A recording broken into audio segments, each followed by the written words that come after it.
Hello ဒီနေ့ဒီလက်ကွက်၄ခုတည်းနဲ့ဆိုလို့ရတဲ့သချင်းလေးပေါ့နော်ဒါ series လေးနဲ့လုပ်သွားမယ်ဒါလက်က၄ခုနဲ့ဆိုလို့ရတဲ့သချင်းလေးကိုဒါဟာပေါ့နော်၅ပုတ်လောက်စီစဉ်ပေးထားတယ်ပေါ့နော်အဲ့ဒါတနေ့တစ်ပုတ်ပဲဖြစ်ဖြစ်ပေါ့နှစ်ရက်ကိုတစ်ပုတ်ပဲဖြစ်ဖြစ်ပေါ့တင်သွားပေးမယ်ပေါ့နော်အဲ့ဒီဥစ္စာလေးကိုကြည့်ပြီးတော့မှဒါလိုက်ပြီးတော့မှစမ်းသပ်ကြည့်လို့ရတယ်ကိုတော့လည်းအရင်ကြီးအကျွမ်းကြီးမဟုတ်ဘူးပေါ့နော်ဒါငငယ်လေးကလေးကတီးတက်လာခဲ့တယ်ကွက်ကိုဆိုကွက်ကိုတီးဒီစင်တီလောက်ပဲရတယ်ပေါ့နော်အဲ့တော့ကိုတက်တာလေးကိုပြန်ပြီး sharing လုပ်ပေးခြင်းပဲဖြစ်တယ်ပေါ့နော်ဆိုတော့ဆက်စချင်းမှာဆိုလို့ရှိရင်ဒီအခုဟောပေါ့နော်ခင်လေးစိမ့်နေဆိုတဲ့တချင်ဒါပြီးခဲ့တဲ့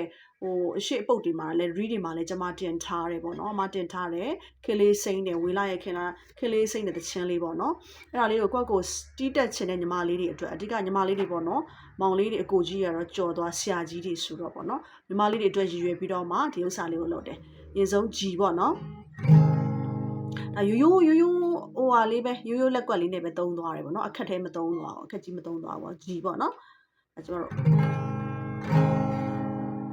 C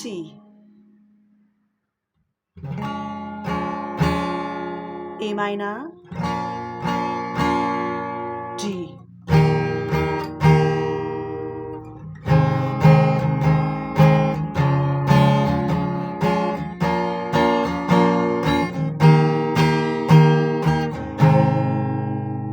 ဒါလေးပဲပေါ့နော်ဒီလက်ကွက်၄ကွက်လေးနဲ့ပဲဒီခလေးစိမ့်နေဆိုတဲ့တခြင်းလေး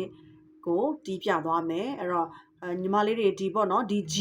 လက်ခတ်ရယ် sorry G key ရယ် C key ရယ် A minor ရယ် D ရယ်ပေါ့နော်ဒီ၄ကွက်လေးရပြီဆိုလို့ရှိရင်ဒါတီးရလွယ်သွားပြီပေါ့နော်လက်ခတ်လေးကတော့လွယ်လွယ်လေးပဲလွယ်လွယ်လေးပုံစံတမ်းပဲ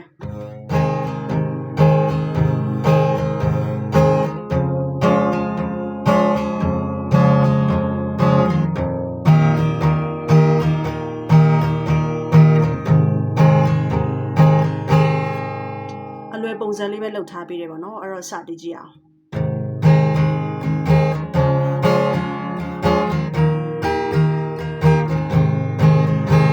ဒီလူကိုပြပြီးတော့ရွှေဘုံနဲ့ဆန်နေတော့ရင်ကြိုထိုင်ကြည့်ပဲအေးရှိဆွေးဆက်ထုတ်ပြင်မဲ့လေးတော့တရှင်နာကြီးအိုက်တင်မျိုးနဲ့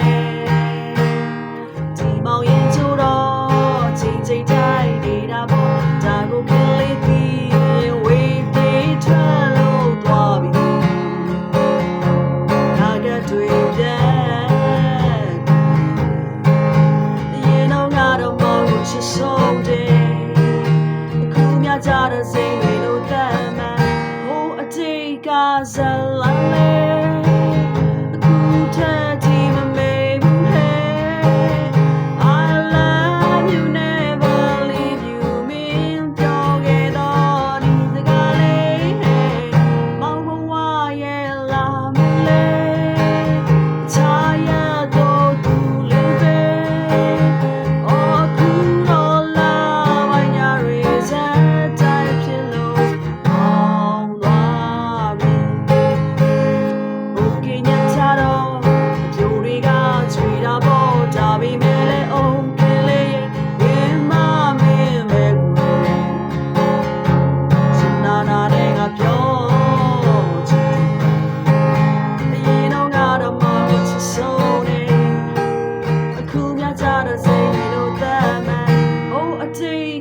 ဇလန်လေးအခုတည်းဒီမမေဘူးဟဲ့ I love you never leave you မင်းပြောခဲ့တော့ဒီစကားလေးဟဲ့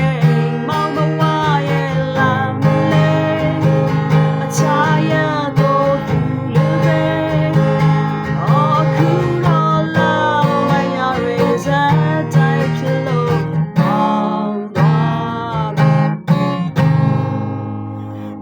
ပေါ့နော်ဒါလေးကတော့ဂီတာလက်ကွက် G key ရယ် C ရယ် A minor ရယ် D ၄ကွက်လေးနဲ့ပဲတီးပြသွားတာဖြစ်ပါတယ်လို့